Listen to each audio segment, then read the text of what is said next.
Welcome back.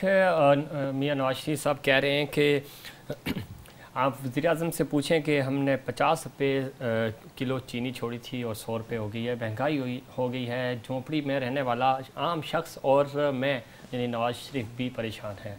क्यों है ऐसा और मुल्क में महंगाई क्यों ज़्यादा हो गई और क्या वाकई में नून लीग के दौर में आवाम खुश थे और बेरोज़गारी बिल्कुल ख़त्म हो गई थी और यहाँ दूध और नहर की दूध और शहद की नहरें बह रही थीं? मेरे साहब, आपको लगता है कि एक सियासी पॉइंट स्कोरिंग तो हो सकती है, लेकिन हक़ाइक़ तो बिल्कुल ऐसे ही थे? उस वक्त भी महंगाई थी, आज भी महंगाई है, सिर्फ डॉलर का थोड़ा सा नंबर्स बढ़े। सर देखिए, इस गवर्नमेंट से जो एक्सपेक्टेशन थी ना जी, वो अभी तक उसकी डिलीवरेंस तो नहीं हुई। आप देखिए कि जो भी इन्होंने वादे किए थे अभी 2 साल से ऊपर हो गए, ठीक है, तो पूरे होते हुए नज़र नहीं आ रहे। ठीक है ना, पूरे होते नज़र नहीं आ रहे। हर चीज़ की प्राइसेस इस वक्त आसमान से बातें कर रही हैं। डेफिनेटली वो एक गैप तो ज़रूर आया और काफ़ी ज़्यादा इंक्रीमेंट है जो नवाज शरीफ की गवर्नमेंट थी और ये, लेकिन बस आवाम एक आसरे में है कि शायद ये जिस तरह से तस्बीह के दाने घुमाते हैं तो हो सकता है नेक नियति से कुछ ऐसी चीज़ हो जाए और उनके कि कोई शायद मुआवजा हो जाए, तो आवाम भी जो है ना, पाकिस्तानी क्रिकेट टीम हो या पाकिस्तान की सियासत हो, हम मुआवजों पे ही क्यों चलते हैं? तो आवाम भी जो है ना मुआवजे और हादसे के इंतज़ार में है कि रोज़ाना सुबह उठ के वो ख़बर देखती है कि शायद आज कोई एक नया मुआवजा हो जाए, कोई तेल का कुआं निकला है, कोई सोने की या तो आवाम का तेल निकल रहा है, या कोई हादसा खुदा न खास्ता हो जाए।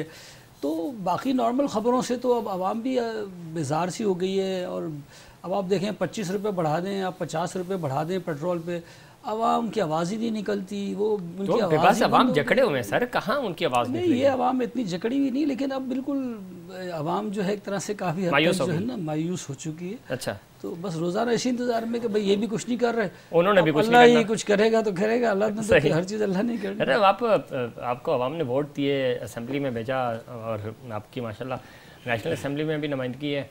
क्यों अवाम इतने बेजार हैं? और सही मानों में जिस शहर में आप बैठी हैं और जिस शहर ने आपको वोट दिए ना, ये पूरा मुल्क चलाता है, लेकिन बेरोज़गारी है, सड़कें नहीं है, पानी जैसी पीने की सहूलत नहीं है, साफ़ पानी नहीं है, और हेल्थ जैसी बुनियादी चीज़ जो है वो कोई भी कराची में ऐसा सरकारी हॉस्पिटल नहीं है जहाँ पे आम आवाम और आपके सिटिंग एमपीए, प्राइम मिनिस्टर या आपके एमएनएज हों, वो भी जाके वहाँ से इलाज कराते हों।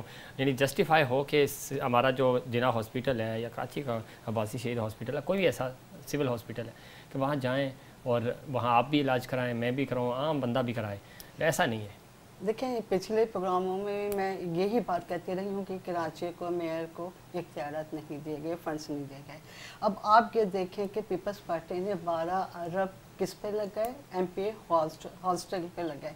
अब एमपीए हॉस्टल पे इतनी रकम अगर वो कराची पर लगाते हैं तो कोई मस्जिद हॉस्पिटल कायम किए जाते हैं। और कराची के जो हालात हैं, पानी की परेशानी है, सीवरेज की परेशानी है, कुछ भी आप कराची ठीक नहीं है। अवाम जो है, इसमें आपकी भी गलती है। 32 साल से आप भी इस शहर में बरसरे इक़्तिदार हैं और 12 साल से मुसलसल वो भी बरसरे इक़्तिदार हैं सिंध भर में, तो मिलजुल के ये दोनों की गलतियां हैं। कराची में अगर जब भी एमकेएम को वोट मिला, आपने देखा कि हमेशा एमकेएम ने डिलीवर किया। तो 2005 के अंदर जिस तरीके से इस कराची को दुनिया के 12 तरक्याती शहरों में शुमार कराया, तो आपने देखा ना कि एमकेएम ने काम किया।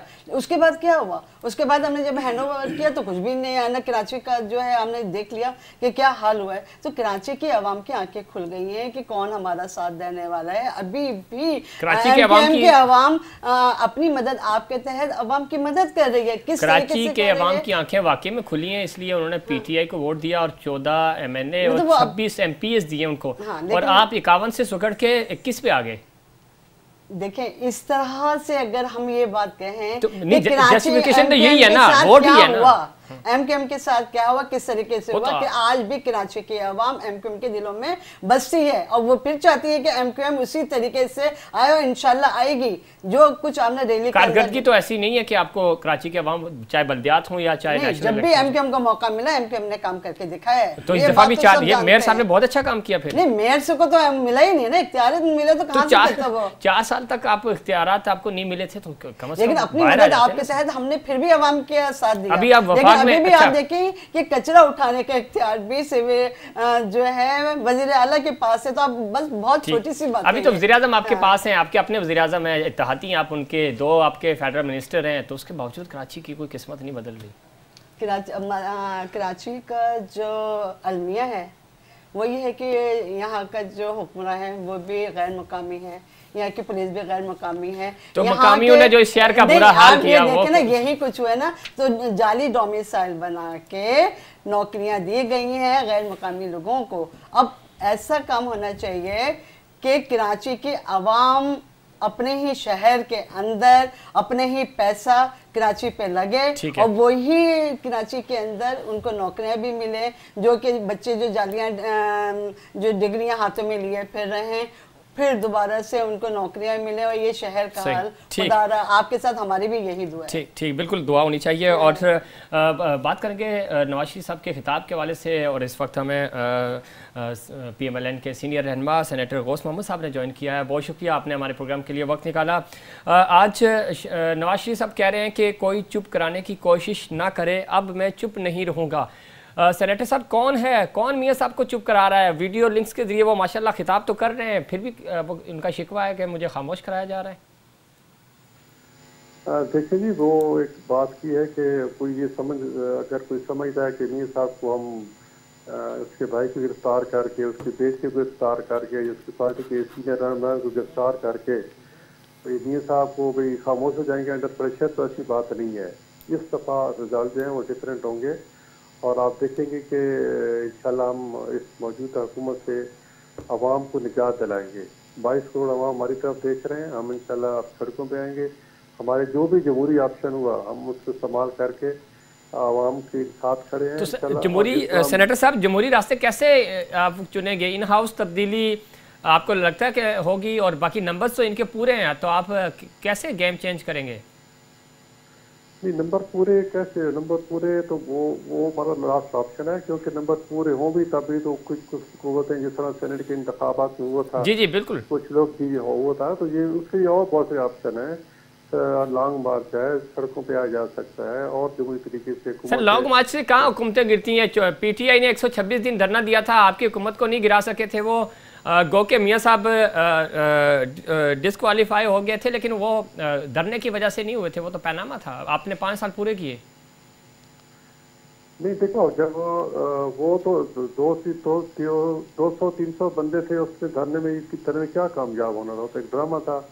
असल हमने जब लॉन्ग मार्च सर लॉन्ग मार्च आपने भी किया था 2010 में, अभी 2019 में आपके इत्तेहादी जनाब फजलुर रहमान साहब ने भी किया, तो उस दोनों का कोई रिजल्ट नहीं आया। गो के उस वक्त वकला तहरीक के वाले से आपका था, वो वकील जज बहाल हो गए थे, लेकिन बिल्कुल हर चीज़ की टाइमिंग होती है, उसकी प्रोसेस होता है, उसके लिए होमवर्क होता है। फजल रहमान साहब ने बिल्कुल जल्दी में किया और उसने हमारा यही उनसे जगह हमारा इख्तिलाफ यही था कि हम जो है टाइमिंग आपकी ठीक नहीं है, तो एक आप थोड़ा लेट कर रहे, लेकिन वो फजल रहमान साहब ऐसे थे कि नहीं हमने अभी करना है। ठीक है, तो गौस मोहम्मद साहब आपको लगता है इस दफा टाइमिंग सही है? आप जो जनवरी में मार्च करेंगे तो आपको लगता है कि मार्च तक फिर हुकूमत मार्च हो जाएगी? मार्च तो नहीं, इंशाल्लाह जनवरी में ही हो जाएगी। मुझे 110 फीसद उम्मीद है कि इंशाल्लाह आप देखेंगे, और मुझे तो अब हालात ऐसे लग रहे हैं कि शायद उससे पहले ही हो जाए, धरने की नौबत ही न पेश है। ऐसा कैसे लगता है आपको, कैसे क्यों लग रहा है ऐसा सेनेटर साहब? ऐसा जिस तरह के सिनेरियो बन गया मुल्क में और तमाम सियासी पार्टियां पेज पे आ गई हैं और वो कुछ भी कर सकती हैं, एक किसी भी हद तक जाने को तैयार है। आप देखो ना फजल रहमान साहब ने कैसा बयान दिया है, उसके भाई ने बयान दिया कि अगर हमें गिरफ्तार किया गया तो हम पेशावर में कोर कमांडर के सामने धरना देंगे। तो कितनी सख्त बात है। तो आप बिल्कुल सख्त बातें सर दोनों तरफ से हो रही हैं। अच्छा वो आपने ये भी याद दिला दिया। और दूसरी तरफ ख्वाजा आसिफ साहब कह रहे हैं कि आसिफ जरदारी साहब पे हमें भरोसा नहीं है, आपके वो इत्तेहादी हैं, बड़े मेजर इत्तेहादी। और दूसरी तरफ फजलुर रहमान साहब कह रहे हैं मुझे नून लीग और PPP दोनों पे भरोसा नहीं है। तो किस तरह आपका इत्तेहाद चलेगा? देखो ख्वाजा साहब ने तो एक बात की है, अपना पर्सनल व्यू था ना उनका, उन्होंने कहा कि हमें, लेकिन उनकी आधी बात को लोग कोट कर रहे हैं ना, उनकी दो बात की थी हमें जरदारी पे नहीं है, लेकिन उनके जो नौजवान बेटा है बिलाल उससे पूरी उम्मीद है, तो उसका आधा बयान लोग कोट कर रहे हैं। और इस वक्त पार्टी को वही चेयरमैन बिलावल लीड कर रहा है। दूसरा मियां साहब एक हदीस कर दी है, उन्होंने कहा जी वो ज़ाती बयान है, हमें पूरा भरोसा है, हम जरदारी साहब इसका हिस्सा हैं और हम इकट्ठे चलेंगे, इस बात कोई नहीं है। और फजल रहमान साहब कि आप देखेंगे जब मिच्योर हो जाएगा काम, जब अभी तो जलसे जुलूस रैलियाँ हैं, हर कोई इंफरादी तौर पे कोशिश कर रहा है, और उस आप जब आप कोयटा के जब जलसा हो रहा है ना 11 को जी, और फिर 16 को हमारा हो रहा है इधर गुजरांवाले में, तो उसके बाद हालात यकसर तब्दील होंगे। ठीक है, आप लाइन पे रहिएगा। हमारे साथ स्टूडियो में मेजर रिटायर्ड नदीम शेख साहब भी मौजूद हैं और शहाना अशर साहिबा हैं MP है MQ पाकिस्तान की, इनका पॉइंट ऑफ व्यू भी ले लेते हैं। मेजर साहब, सेनेटर साहब की गुफ्तगू आपने सुनी, वो कह रहे हैं कि हमारे मार्च से पहले ही ये हुकूमत घर चली जाएगी।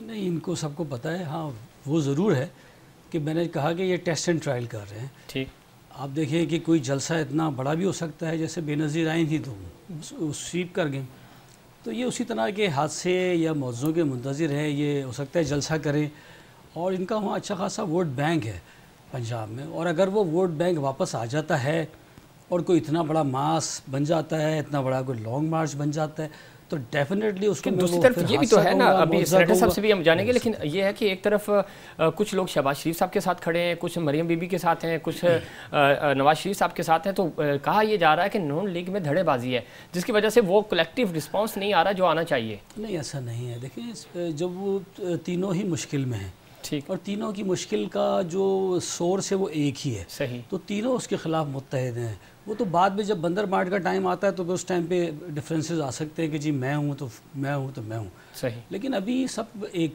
पॉइंट के ऊपर है। मैं नून लीग की खाली बात कर रहा हूँ। ठीक है, तो नून लीग का यही स्टैंड है कि कोई ऐसी पत्थर बार बार फेंके जाए कि शायद कोई पत्थर इतना इफेक्टिव हो जाए और वो कोई सुनामी क्रिएट कर दे, कोई ट्रबुलेंस क्रिएट कर दे, कोई ऐसा, और हमें भी आइडिया हो जाए कि हमारे पास इतना प्रेशर है, इतनी स्ट्रीट पावर है कि हम फजलुर रहमान के बगैर हम कोई एक्शन ले सकें। ठीक है, मैडम, आप समझती हैं आपकी इत्तेहादी हुकूमत है, वज़ीर-ए-आज़म में आपके इत्तेहादी हैं, और अपोजिशन जिस तरह प्लान कर रही है और जिस तरह आगे बढ़ रही है, ख़तरा होगा आपकी हुकूमत जा सकती है, और जिस तरह सेनेटर साहब कह रहे हैं, ये तो आपकी जो हुकूमत है वो अपनी हरकतों से जाएगी, हमारी तो नौबत ही नहीं आएगी कि हम प्रोटेस्ट करें। सबसे पहले तो ये बात कि पाकिस्तान में जो भी हुकूमत आती है अपने दौरे हुकूमत में ये बात भूल जाती है कि उन्होंने दूसरी पार्टियों के साथ क्या ज़्यादती की है, क्या जुल्म किया है। सही, और जब रौनक ये रोते हैं जमहूरियत का, सही, लेकिन ये बात भूल जाते हैं कि आया हम जमहूरियत पे अमल कर भी रहे हैं या नहीं कर रहे हैं, इंक्लूडिंग आपकी पार्टी। बिल्कुल, मतलब आप जैसे नून लीग के अपने दौर के अंदर हुकूमत आई, उन्होंने वो ये समझ रहे कि हमने अच्छा काम किया, लेकिन पंजाब के अलावा क्या उन्होंने दूसरे शहरों के अंदर काम किया? तो अगर काम किया होता तो आज कराची भी खड़ा होता, उनके लिए कुछ ग्रीन बस ये मंसूबे नहीं, तो कहाँ मुकम्मल तो कुछ भी नहीं हुआ, कंप्लीट नहीं, तो उन्होंने तो काम अगर शुरू से करता, जिस तरह पंजाब में उन्होंने अपना काम मुकम्मल किया तो कराची में भी करते। कराची में आपकी हुकूमत थी, जो है कराची में आपके MPs थे, MNS थे, तो आप उन्होंने किया था ना, फेडरल हुकूमत से काम करवाते ना, आपकी जिम्मेदारी थी ना, काम करवाते उनसे। तो वही तो मैं कह रही हूँ कि वो भूल जाते हैं कि हमने अपने दौरे हुकूमत में बहुत, वो समझते हमने बहुत अच्छा काम किया, लेकिन जातियों के अलावा उन्होंने कुछ भी ज्यादतियां की। सेनेटर गौस मोहम्मद साहब,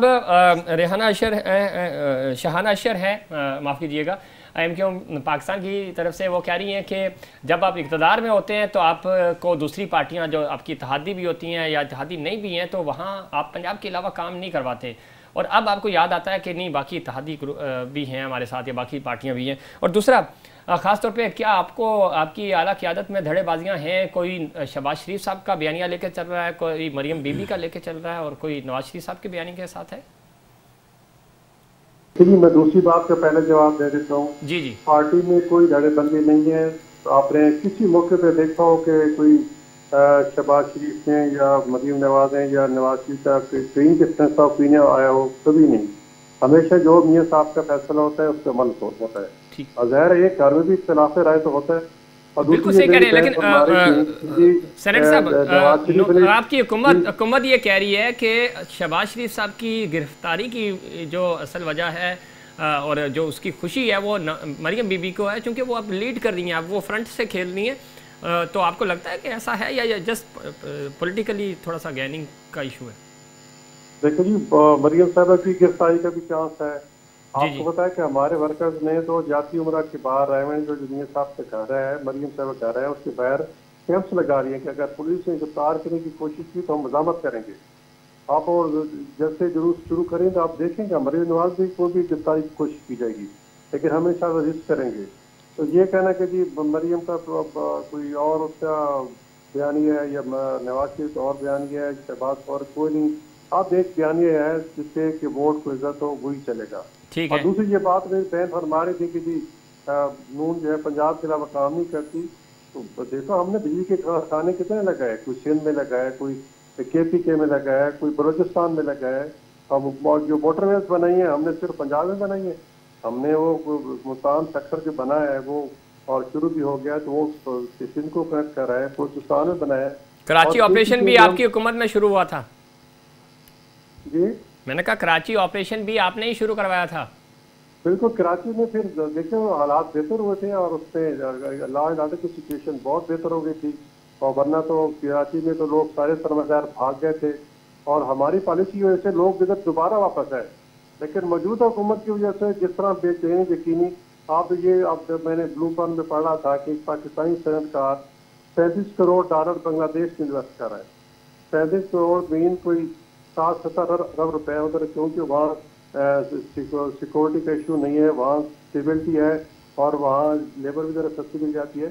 तो ऐसे हालात अगर पाकिस्तान में हो तो पाकिस्तान से लोग क्यों भागे? तो इन पे इतनी सख्त नहीं है कि कराची में देखो क्या कैसी सियासत हो रही है, कभी कचरे पे, कभी बिजली पे, कभी क्या इलेक्ट्रिक पे, कभी कुछ पे। तो ये एक वफाकी हुकूमत जो है ना एक ड्रामा बनाया हुआ है, इसकी हुकूमत होती नहीं है। ठीक है। और फिर सिवा सोशल मीडिया के और कोई काम ही नहीं इनका, और प्रैक्टिकली कोई नहीं डिलीवर कर रहे। हमें इंशाल्लाह सियासी पर हम इंशाल्लाह जल्दी इक़्तिदार में आकर, जब भी अल्लाह ताला ने मौका दिया, हम इस पहले से ज्यादा डिलीवर करेंगे। ठीक है, ठीक। मैडम आपको लगता है कि जिस तरह गौस मोहम्मद साहब कह रहे हैं कि कराची के वाले से हमने काम भी किए और कराची ऑपरेशन भी हम क्रेडिट हमें जाता है और गो के उसमें बड़ा अमल दखल था फोर्सेस का भी, लेकिन ज़ाहिर हुकूमत उन्हीं की थी, वज़ीर दाखिला उनके थे। और दूसरा वो कह रहे हैं कि हमने तो सिंध भर में भी, कराची में भी, गिलगित बल्तिस्तान के वाले से काम हो, KP में हो, तो पूरे पाकिस्तान में काम कराया, ऐसा नहीं है कि सिर्फ पंजाब में हुए। तो आपको नज़र ही आ रहा है कि कराची में क्या काम करवाया है, क्या है। अगर कराची में कुछ काम कराया होता तो कराची भी तरक्की करता है ना। कराची में जो हाल है, कराची के अवाम जो अब आपने देखा कि अभी जो टैक्स के उस पर सिर्फ कराची का एक बाजार लियाकताबाद उसने इतना टैक्स दिया है जितना आपके पंजाब ने पूरे दिए। तो आप मुझे ये बताएं, जो शहर पूरे पाकिस्तान को पालता है उसके साथ ये सलूक किया जा रहा है। अगर जो भी हुकूमत आए, अगर वो हुकूमत साथ दे अवाम का, कराची के साथ ज्यादतियां हुई हैं, इसमें कोई शक नहीं, लेकिन उसमें सारी हुकूमतें बराबर की शरीक हैं। मेरे साहब आपको लगता है खासतौर पर कराची की डेवलपमेंट की बात करें तो इसमें तो कोई शक ही नहीं है कि चाहे वो नून लीग हो, PP हो, क्या कोई और जमात हो, पाकिस्तान तहरीक इंसाफ हो, खासतौर पर कराची की डेवलपमेंट पे कभी भी फोकस नहीं किया गया। सब में कराची अंडर ऑक्यूपेशन है, ठीक है। ये मैंने हर प्रोग्राम में कहा कि कराची इस वक्त अंडर ऑक्यूपेशन है। जब तक ये कब्ज़ा नहीं छुड़ाया जाएगा या आवाम खुद मिलकर इस कब्ज़ा एक अम तो हो गया, अब कौन कब्ज़ा काबिज़ है इस पे? गवर्नमेंट काबिज़ है ना। अच्छा। जो भी इस वक्त गवर्नमेंट कर रही है, रूल कर रही है, उनका कब्ज़ा है। सही, ठीक है। वो बाहर से आकर उन्होंने यहाँ पे कब्ज़ा किया है और उनकी ऑक्यूपेशन है, ठीक है। इस वक्त जो बाकी पूरा कराची है वो असीर है। तो जब तक ये असीर लोग किसी तरह से इस गवर्नमेंट से छुटकारा नहीं पाते, उस वक्त तक कराची तरक्की नहीं कर सकता। बाकी किसी को भी इंटरेस्ट नहीं है, सिर्फ कराची वालों के अलावा, क्योंकि इमरान खान साहब का भी कोई ऐसा इंटरेस्ट इसलिए नहीं है कि उनकी गवर्नमेंट के लिए कोई कराची इतना अहम नहीं है। नवाज शरीफ के लिए भी इत्तेफाक ऐसा है इस वक्त के किसी के लिए भी कराची अहम नहीं है, ठीक है। बल्कि कराची पूरे मुल्क के लिए बहुत अहम है सर। आपका 60 से ज़्यादा % जो है रेवेन्यू कराची से जाता है। जितने भी इस वक्त वज़ीर आज़म हैं या पार्टियां हैं, इनके लिए कराची की कोई अहमियत नहीं है। ये कराची को साइड लाइन रख के आसानी से काम कर सकते हैं। तो ये कर रहे हैं कि जब तक कराची से कोई इफेक्ट नहीं है, तो आवाम है जो यहाँ पे असीर है। कराची की आवाम जब वक्त पड़ता है असीर नहीं, जब वक्त पड़ता है तो कराची को आवाज दी जाती है। तो कराची कहाँ से आवाज के लब्बैक कहेगा? यहाँ कोई भी छोटी मोटी पार्टी लोकल आ भी जाए, तो चाहे ये MQM हो या जो भी नाम ले लें आप, PSP और व्हाटएवर, तो वो किसी मातहत के अंडर में एक पपेट गवर्नमेंट के तौर पे काम कर सकती है कि अच्छा भाई तुम इस सीट पे बैठ जाओ, ठीक है, तनख्वाह तुम्हें कुछ नहीं मिलेगी, खुद ही खाओ खुद ही कमाओ, इस तरह का सिचुएशन है। चलिए बहुत शुक्रिया मेजर रिटायर्ड नदीम शेख साहब, आपका बहुत शुक्रिया। मैं शाहना अशरफ साहब आपका बहुत शुक्रिया, और सेनेटर गौस मोहम्मद साहब आपका बहुत शुक्रिया। नाज़रीन, ये था हमारा आज का प्रोग्राम। उम्मीद करते हैं दीगर प्रोग्राम्स की तरह आपको हमारा आज का प्रोग्राम भी पसंद आया होगा। मुझे और इनसाइड पाकिस्तान की पूरी टीम को दीजिए इजाज़त। अल्लाह निगहबान।